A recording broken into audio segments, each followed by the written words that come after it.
there's a spectrum of movies about the counterculture. On one end, you have corporate stuff that is taking the images and the styles of a subversive movement and mostly exploiting them to make money. Can you believe that? Would somebody really do this?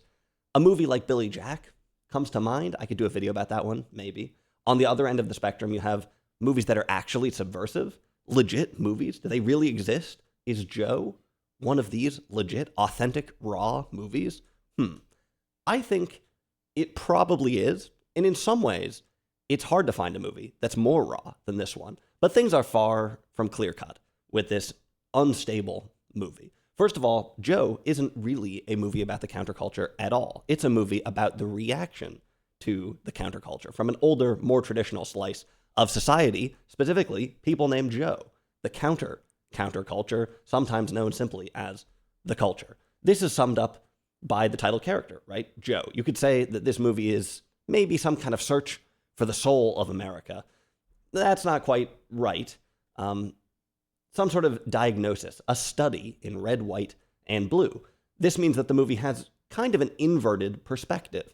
You spend a lot of time listening to the sanctimony and vitriol, seeing people kind of lose their minds over what the kids are up to. You spend a lot of time listening to the bad guys, I guess. There's only a couple of glimpses at what the kids are actually up to. It's hard to say if this is a good or bad thing, but this movie doesn't engage with the counterculture ideology at all, really. Oh, maybe there's a brief moment where they go to a interesting restaurant in the East Village, New York movie, of course, and they hear a little bit about the menu. But for the most part, you don't know anything about ideology here. It's mostly about the other people.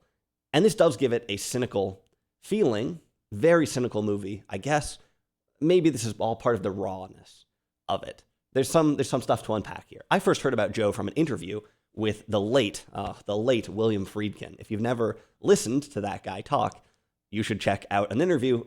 Extremely funny guy, and he really liked this movie. I don't think it has anything to do with his own movie, Killer Joe. Friedkin likes to push the envelope a little bit. You can see why he would like this movie. The way that he talked about Joe, it made me wonder if it was going to be an exploitation film of sorts.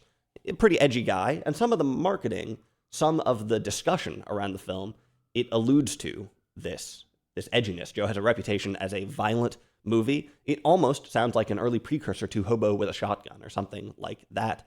Even some of the words that I've used in this very video might allude to this too. It's a raw movie. What is a raw movie? What does this mean? You get a pretty good idea, I think, at what the movie is kind of right from the start. The opening scene takes us inside a cheap New York City apartment. You think apartments are bad now? Go back to 1970. A cheap apartment where two young junkies are hanging out. One of them is Susan Sarandon in her first film role. The frankness of this scene immediately sets the tone. You don't see a lot of drug use quite like this in Hollywood. Not really even now, especially not in 1970. There is, a rawness. I got to come up with another synonym here. Anybody got a thesaurus? There's a rawness in the style. It's obvious. We're in a real apartment, for instance. The staging and the acting is extremely naturalistic. It's modern cinema. It's got a European touch. But after these scenes meander for a while, they're often wrapped up with a nice little button. At the end of the first scene, for instance, which, like I said, it's longer than you would expect and also just a lot more frank than you would expect. And at the end of it, Susan Sarandon's character rolls over on the bed and lays her head down on a Raggedy Ann doll, presumably a childhood artifact, which makes for a poignant contrast to what she's up to. There are a bunch of these little tags throughout, nothing too obvious, but a little bow around a scene to wrap it up, make things not feel too naturalistic. Anyway, to answer the question we started off on, I would say that this is a frank movie and a pretty cynical movie, but not an exploitation film, necessarily. It actually isn't particularly violent, for one thing, although it's full of anger and vitriol. That said, the extreme nature of things, it could be a stumbling block. It could be one of a few stumbling blocks to this movie. There is a certain one-dimensionality to proceedings. Like I said, we don't have much ideology in the movie. We have young people having sex and doing drugs, and old people talking about young people having sex and doing drugs, yelling about it. I don't think this one-dimensionality is a mistake exactly, though. One-dimensionality is kind of one of the things the movie is about. Maybe. Am I being charitable here? Let's see. The reductive view of a younger generation from an older one, a fearful view. I think that could be one of the key themes, one of the key ideas in the movie. And it's a salient idea that the counterculture was just drugs and sex, maybe a little bit of rock and roll.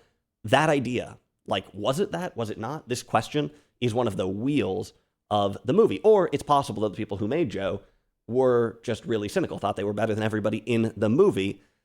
But I don't think so. There's a little moment in the first third, early on in the movie, that tips the scale a little bit for me. At one point, Compton, that's one of these characters, arrives at a crime scene, and he wants to doctor the evidence a little bit. He finds there's a bag with some drugs there, and he takes them and he just sprinkles them around gratuitously, and you can see the gears turning inside of his head, thinking back to sensational news coverage that he's seen, thinking back to a TV movie. I'll put drugs everywhere, then they'll know what happened, right? And setting the stage accordingly, even though it really doesn't make any sense what he's doing, but you can see what he's thinking. They're junkies, they're addicts, or something like that. It's almost a comedic moment, but it's one that I think elucidates the reductiveness of Compton, and that distinguishes that this reductiveness, the cynicism, is coming from the characters, maybe more than it's coming from the movie.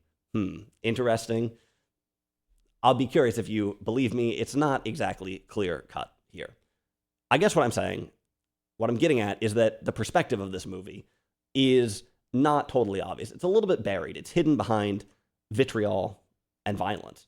Allegedly, Peter Boyle, the guy who played Joe in this movie, allegedly he resolved not to take any more violent roles after this one, after he heard about people celebrating the violence in this movie, which probably wasn't quite what it was designed for. From day one, though, people were stumbling a bit over what the perspective was. Well, okay, making their own sense out of the movie. It's an unstable movie.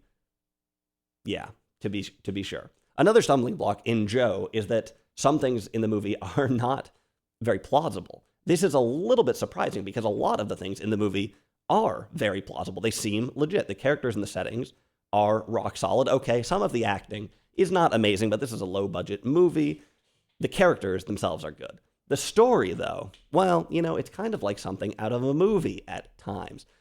In some ways, doesn't really fit with the vibe of the film. My advice to you is maybe not to pay too much attention to the story. You probably want to think of the ending as a metaphor. That's not too hard, some sort of reverse Oedipal thing. Also, try to remember that this is a comedy.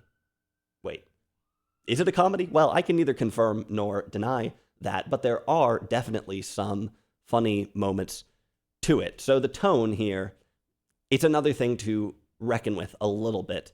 But I think you can't miss some of the frankness of the movie, which is probably the best asset. I think you can't miss some of the just locations, some of the just on-the-street nitty-gritty feeling of the movie, and that's probably the reason why you watched it in the first place.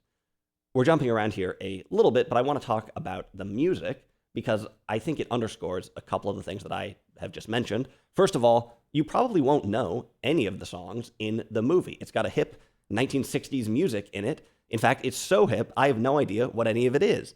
You will not hear Fortunate Son in this movie, thank goodness. There is also a song, like I said, most of it's sort of, hip 1960s, a little bit psychedelic music, which has kind of the street feel, the gritty feel, the authentic feel. There's also kind of more of a country song that plays a few times, kind of as an anthem for Joe. The song is called Hey Joe, but it's not that Hey Joe, although Hendrix's Hey Joe, in some ways the lyrics of that kind of fit this too. At first, this Hey Joe, it actually seems like maybe it's an anti-war song. It's a song about war, and its main refrain is, why the heck did we go to war, or something like this? What were we fighting for, right?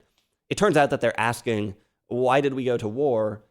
War probably being World War II, maybe the Korean War, if the hippies were just going to screw everything up later. It's not a song wondering why we went to war in Vietnam.